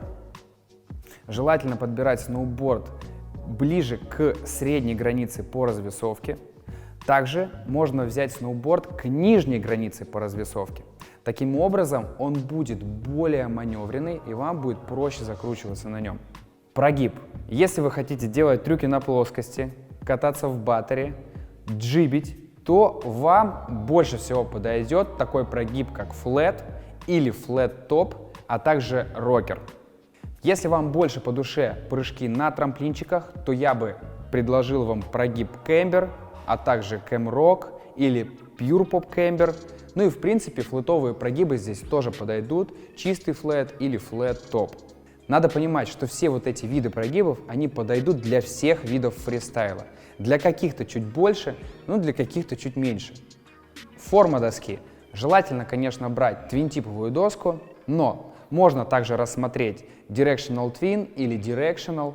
В некоторых досках формы Directional закладные к хвосту сдвинуты не так сильно, и в принципе это будет не сильно ощущаться, если вы захотите попробовать какие-то фристайл-трюки. Если вы увидели рекламу, что вот он универсальный сноуборд, который подходит для всего. Как бы вам не хотелось поверить в это, но скорее всего это не так. Какой-то стиль катания будет не так комфортен на этом сноуборде, 100%. Придется чем-то жертвовать. Лично я пришел к выводу, что найти максимально универсальную доску невозможно. Но можно найти сноуборд, на котором будет комфортно кататься не во всех стилях, а в нескольких. Например, фрирайд и карвинг, фристайл и карвинг. Фрирайд и карвинг. Какие же сноуборды подходят здесь? Жесткость. Она будет средняя или жесткая. Ростовка. Также лучше попадать в середину по развесовке или брать доску ростовкой к верхней границе по развесовке. Прогиб. Здесь начинается самое интересное. Для того, чтобы совмещать и фрирайд, и карвинг, вам подойдет прогиб Directional Camber или называется по-другому Directional Rocker. То есть на хвосте и на середине доски будет кэмбер, а нос будет в виде рокера. Такая доска позволит вам классно кататься во фрирайде, будет всплывать. А вот этот кэмбер посередине и на хвосте, он позволит вам с легкостью карвить на этой доске. Форма. Здесь подойдет доска Directional или Directional Twin. Фристайл и карвинг. Здесь тоже ничего сложного нету. Жесткость. Подойдет доска средней жесткости. Почему не надо брать жесткие доски для этого? Потому что вы просто не сможете делать какие-то элементарные трюки в баттере и на плоскости. На маленьких трамплинах также будет тяжело справиться с этой доской, закрутиться и так далее. То есть средняя жесткость оптимальная, чтобы совмещать и фристайл, и карвинг. Ростовка. Лучше здесь попадать в среднюю границу по развесовке. Это будет прям оптимально. И на скорости будет такая доска хорошо держаться, и в принципе можно будет легко на ней закручиваться. Прогиб. Вам подойдет чистый кэмбер. На нем можно классно карвить, и в принципе на нем можно заниматься всеми видами фристайла. Также вы можете рассмотреть прогиб Cam-Rock или Pure Pop Camber. На них вы сможете кататься в карвинге, а также заниматься любым видом фристайла. Форма доски. Если будет твин-тип, то он будет отвечать вообще всем вашим потребностям и в карвинге, и во фристайле. Но если выберете Directional с небольшим смещением, то тоже ничего страшного. Почему нет комбинации фристайл и фрирайд? Конечно, можно встретить твин-типовые доски, в которых заявлено, что на них можно кататься и в пухляке, и в парке.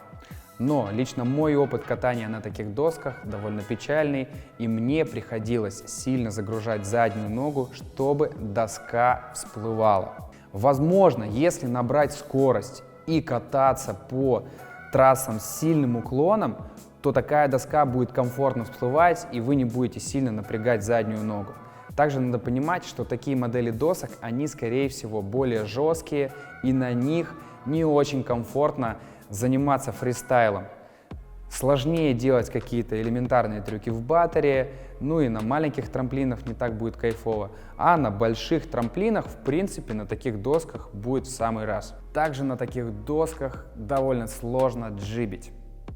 Еще встречаются доски, сделанные чисто для фрирайда, они directional формы, и у них в описании написано «подходит для парка». Я такой, что такое? А доски супер жесткие и супер directional. Каким образом они подходят для парка, я не знаю, но максимум на них можно сделать какие-то прямые прыжки. Поэтому надо тоже это учитывать. Хотелось бы подытожить все то, что я говорил ранее. По сути, любой производитель, конечно, хочет называть все свои доски универсальными, что они подходят под все, потому что это будет влиять на покупку этих сноубордов. Любому человеку хотелось бы купить что-то универсальное, чтобы оно подходило вообще везде и вся.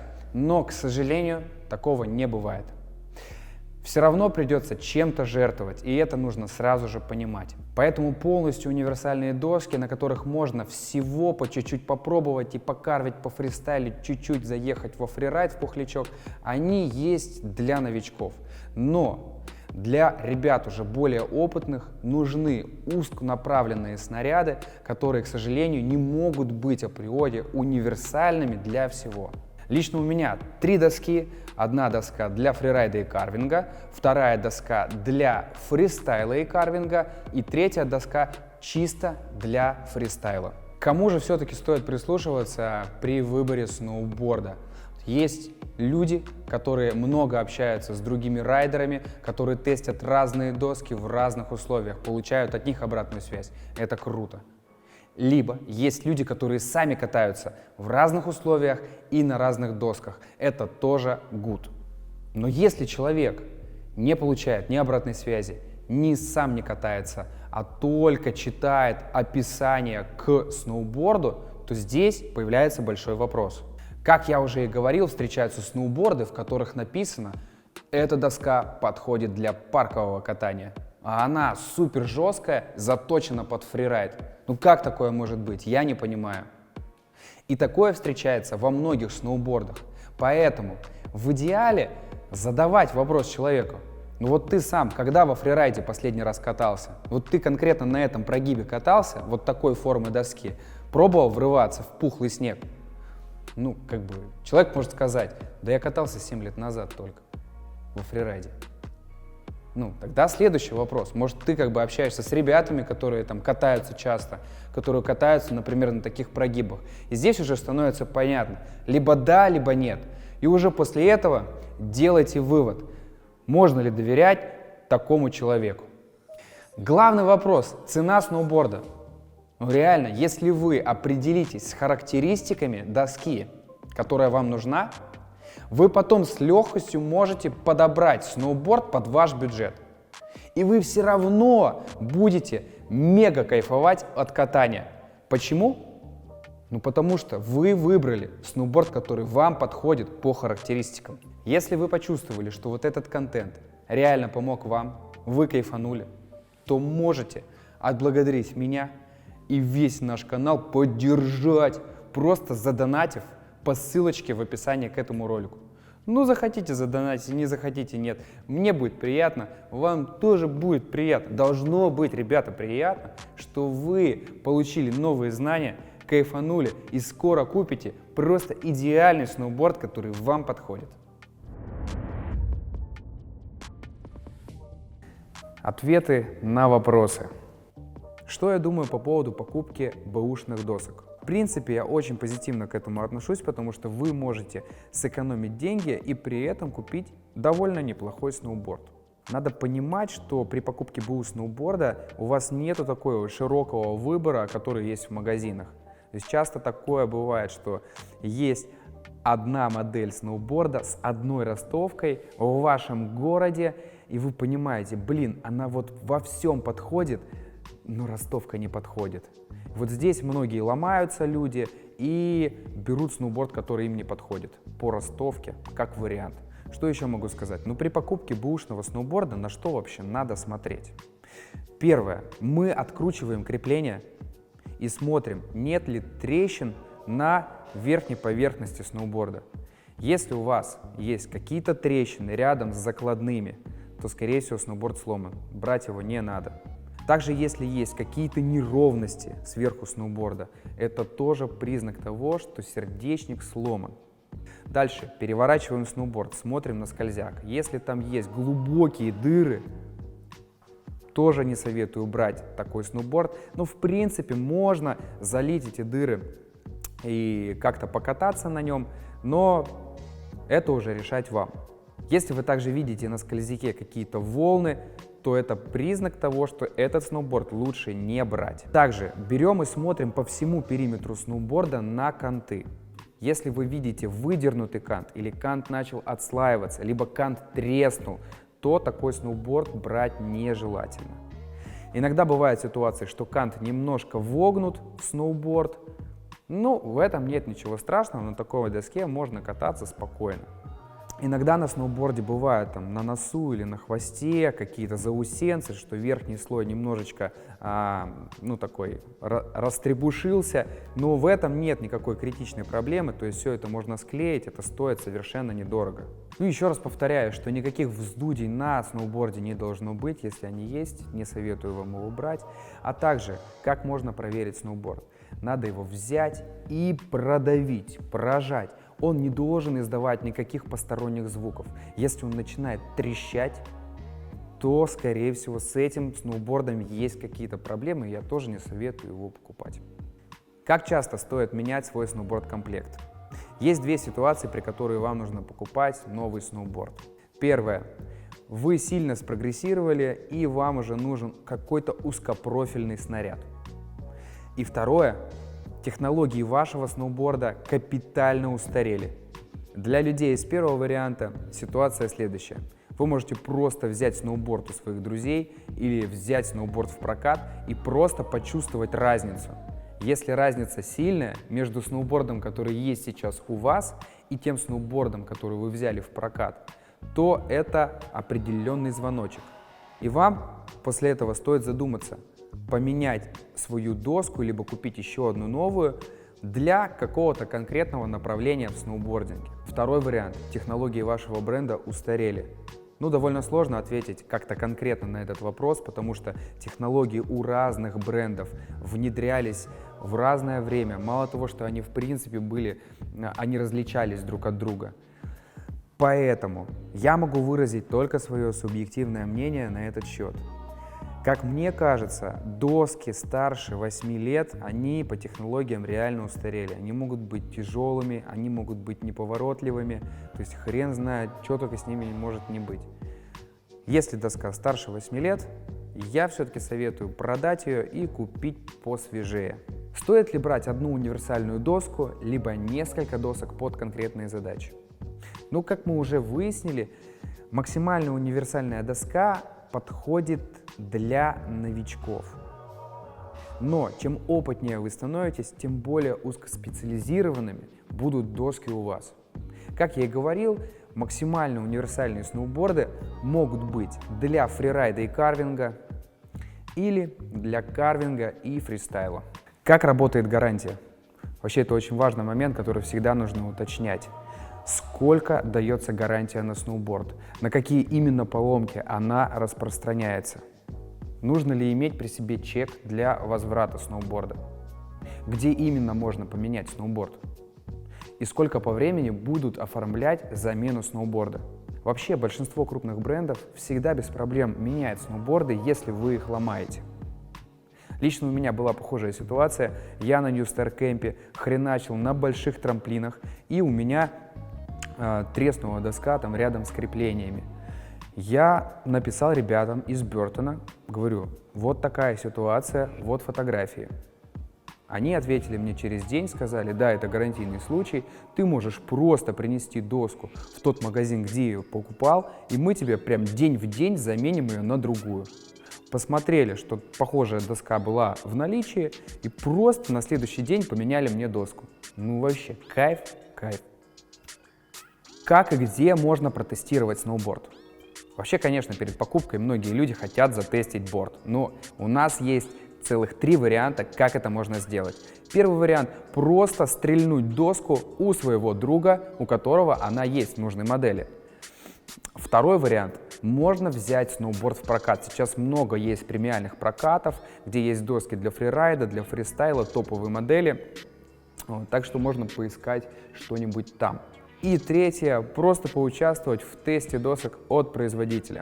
Крупные бренды устраивают тесты досок на курортах России, но они это делают не часто.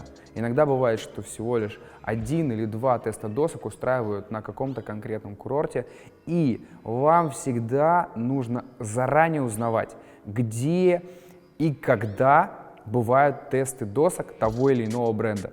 Как это узнать? Просто берете, заходите в соцсети к представительству этого бренда в России и пишите: ребята, хочу протестить ваши доски. Как и где это можно сделать? Я думаю, что некоторые бренды могут вам даже выписать доску в любое время для тестов. Может быть и такое. Ну, теперь вы знаете, как можно протестировать доски. При хорошей технике, без разницы, на чем кататься.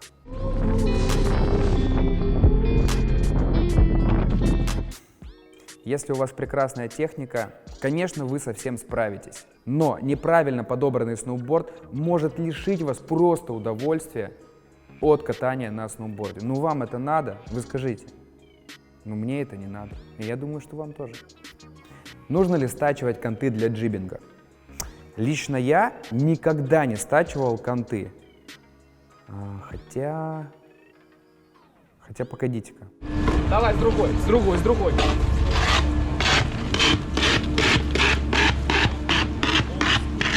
На самом деле я никогда не стачивал целенаправленно конты для джибинга, но если вы купили новый сноуборд, естественно, на нем конты очень острые. В первую неделю нужно очень лайтово кататься, например, на боксах, и тем самым вы затупите эти конты. И буквально уже через неделю можно нормально кататься, джибить, и никакого дискомфорта вы не будете испытывать, не будете ловить контов на перилах и боксах. Но если вы хотите сразу же джибить в стрите, то, конечно, желательно лучше спилить напильником новые конты, если у вас новый борд. Торсионная жесткость, что это такое? Мы разбирали с вами продольную жесткость у сноубордов. Она бывает даже разной по всей длине. Например, на фрирайдовых досках середина и хвост более жесткие, а нос более мягкий. Но есть и торсионная жесткость, это жесткость на скручивание сноуборда. То есть если мы возьмем за хвост и за нос и начнем скручивать в разные стороны, как будто вы выжимаете какую-то тряпку, это и будет торсионная жесткость. Эту характеристику чаще всего смотрят только опытные прошаренные райдеры, для них она важна. Но в целом, чем больше торсионная жесткость, тем лучше вы будете контролировать сноуборд на скорости при поворотах. Чем меньше торсионная жесткость, тем проще вам будет делать самые базовые повороты с проскальзыванием, потому что вы будете продавливать сноуборд, вес переносить на переднюю ногу в сторону переднего или заднего конта и закантовываться. Есть ли разница между мужскими сноубордами и женскими? Да, есть женские сноуборды по ширине талии, рассчитаны на размер ноги для девчонок. Это примерно где-то до 39 размера. А также женские борды рассчитаны по весу на девчонок. Ну, так как девчонки чаще всего весят меньше, чем парни. То есть это оптимальное сочетание жесткости доски и длины под легкие веса девчонок. Что такое сплитборды? Ну, по сути, сплитборды — это сноуборды, которые разделяются на две части и превращаются в лыжи. Вы надеваете комуса на эти лыжи и можете делать восхождение в горы. То есть вы используете эти лыжи вместо снегоступов и не проваливаетесь в пухлом снегу, и за счет этого можете забираться наверх. Вы в этом скитуре поднимаетесь наверх горы, далее соединяете эти две лыжи, опять получается у вас сплитборд, переставляете крепления, и вы уже можете скатываться с этой горы на сноуборде. Фу, сколько мы писали? Сколько мы сейчас писали? 6, 7, 8, 9, 10, 11, 12. Это 7 часов. Блять, 14 часов? Ебать. Есть небольшая новость для вас. Все те, кто досмотрели этот ролик до конца, мы снимаем этот ролик уже 14 часов. Ребята сейчас, которые сидят за камерой, вы бы их видели, они просто высушены, как курага. Я не знаю, как у меня вообще слова складываются в предложение, но я как-то это делаю. Все это делали мы для вас, чтобы вы реально разобрались, как выбирать сноуборд. И я искренне надеюсь, что вам понравился этот видос. Вы можете поддержать нас лайкусиком, каким-нибудь комментарием, либо можете задонатить по ссылке в описании, либо просто рассказать всем своим друзьям о том, что есть такой невероятно крутой ролик о том, как выбирать сноуборды. Скинуть им ссылочку, пусть они кайфуют, радуются и знают, наконец-то, как выбирать этот сноуборд. Все, у меня реально больше нету сил что-то говорить. Фу, мы справились. Всем спасибо. До новых встреч.